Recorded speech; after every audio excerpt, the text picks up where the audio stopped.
Anong tanong? Okay. Good morning. Good morning, everyone. Good morning. Tawag dito, ngayon, survey tayo sa mga fingerboarders locally sa Pilipinas. May have set of questions para sa kanila. Okay. First question natin is, ano ang paborito nilang local brand at bakit? Ano mo, Kit? Bakit daw? Ako muna. Yeah.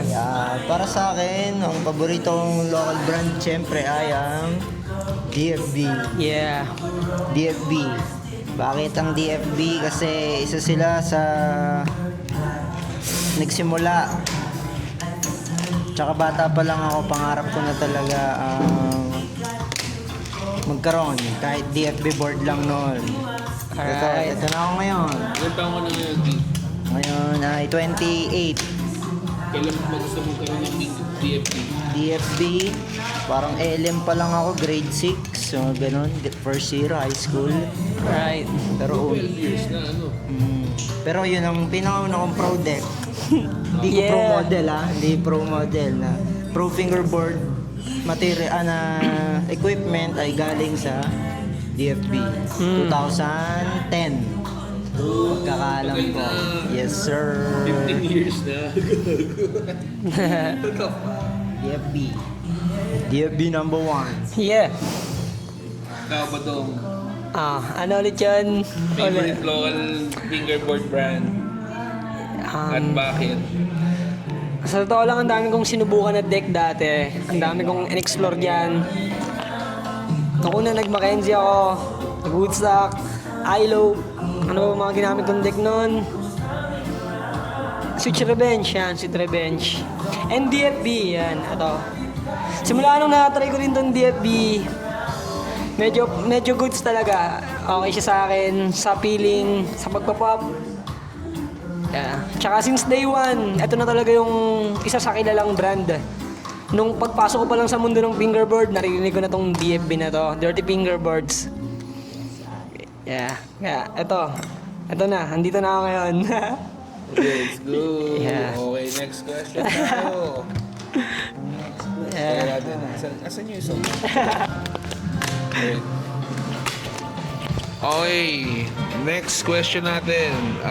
Ano ang paborito nyong local fingerboard accessories at bakit? Pwede tong tape, tunings, wheels. Tuning wheels, okay. Favorite fingerboard accessory siguro ay ang Hindi pala accessory, components pala. components syempre ang foam tape na galing kay FBS. Local pa si FBS? Hindi Okay. Sige, okay lang. FBS. So, nice. Hindi, ano na lang, itong bushing ko. Itong tunings na galing kay Lazy. Yeah, galing kay Ito, Lazy. isa sa mga pinaka-trip kong bushing na gawa dito sa Pinas. Yeah.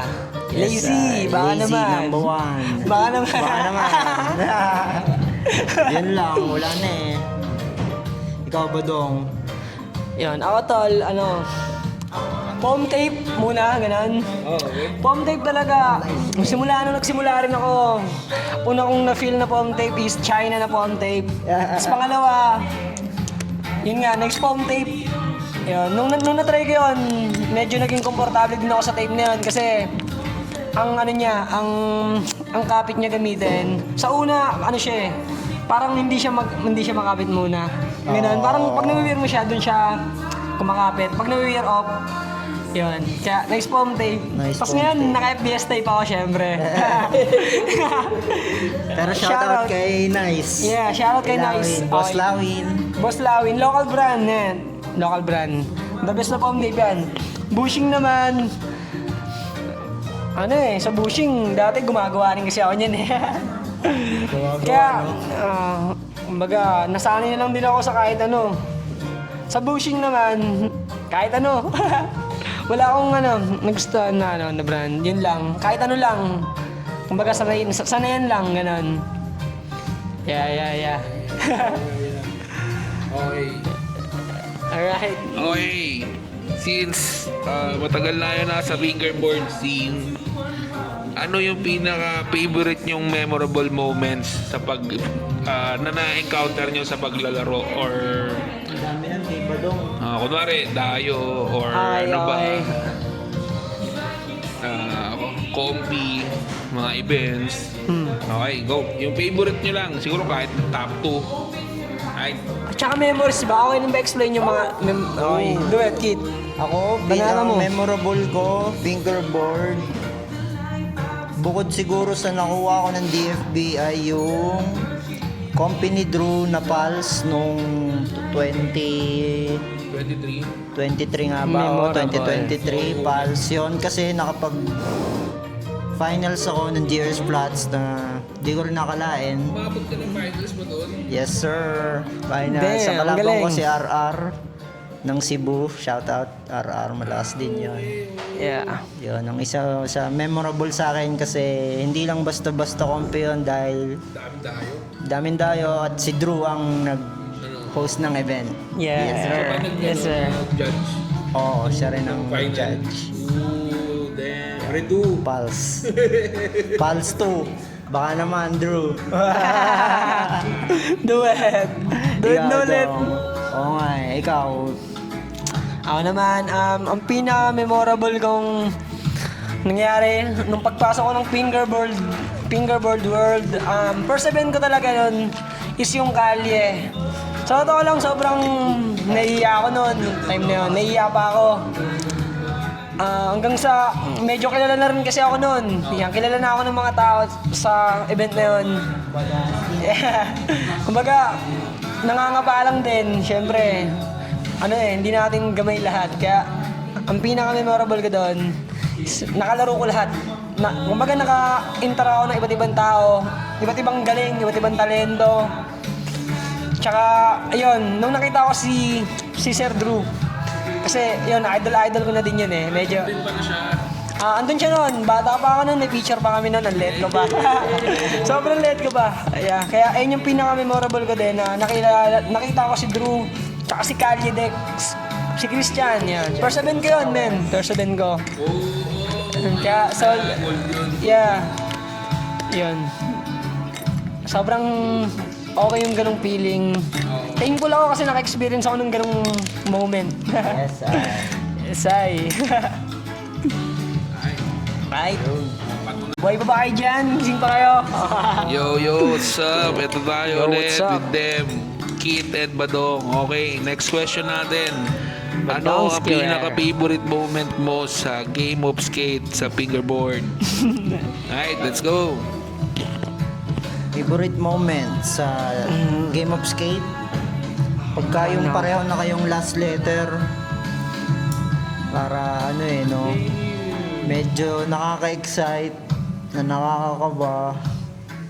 Basta, mahirap i-explain yung feeling kasi halo-halo, daming manonood, pareho kayo ng tig-isang mali, pwede na kayong matalo. Ano pa ba? Pero masaya. Yun yung maganda doon. Yun lang para sa akin siguro sa game of skate na yun lang ang masasabi ko. Go. Badong. Kaya naman, ang pinaka... Ano ulit yun? Ano ulit yung question na yan? Tawag dito, favorite moments sa Favorite game of skate. Pinaka-favorite moment ko sa fingerboard, kasi unang-una, game of skate, yun ang kalaban ko si Patrick tsaka si Ariel, tol. Kasi, yun nga, dati nung bata pa lang ako, pinapanood ko sila lagi sa YouTube.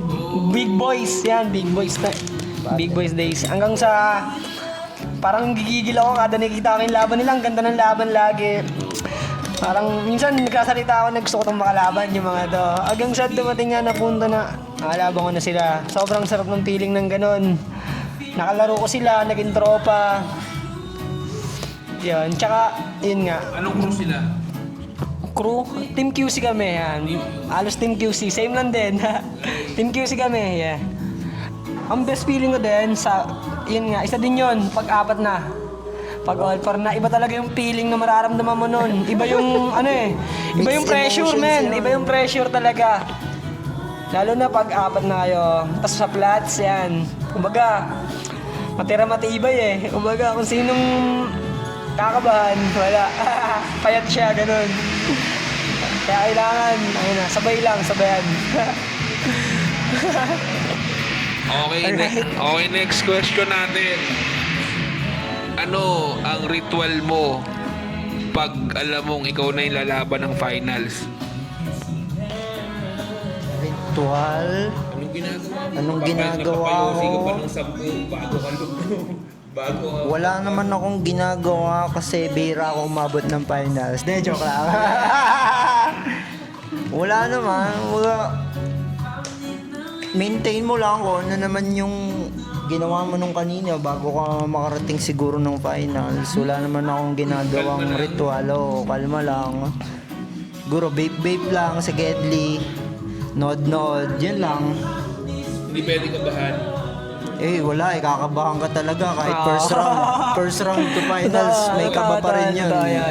Hindi mawawala. Ano yung kaba mo pagka finals na? Ikaw ba dong? Ako na ba? Ako. Ano ulit yung question? Kaba na nararamdaman mo pag finals na?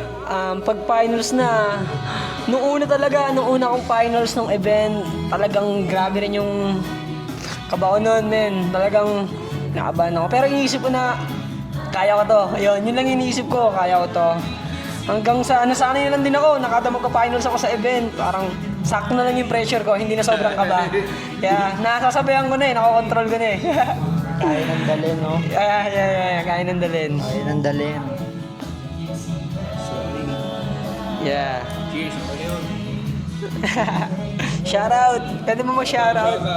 Yun, shoutout sa Downers, tsaka DFB, Yes, tsaka Team sir. QC, Shout tsaka sa out. Laguna, yan, locals ng DFB. Laguna. Yeah. Damas. Tsaka mga LB. Small World, yan. LB boys. P8, nice palm tape. Yan. Yeah. Shoutout Peace, mga man. tropa, mga fingerboarder. Yeah. Shoutout sa lahat ng fingerboarder dyan. Siyempre, sa Team DFB. Yun. Shoutout sa inyong lahat. Yeah, shoutout din. Ang dami eh. Yeah. Shoutout sa mga tropa ko dyan, yan. Sa mga tropa kong, yun nga, fingerboarder, mga tropang skater, yan, sa mga nakakalaro. Yeah, shoutout sa LB. Yeah. Yeah.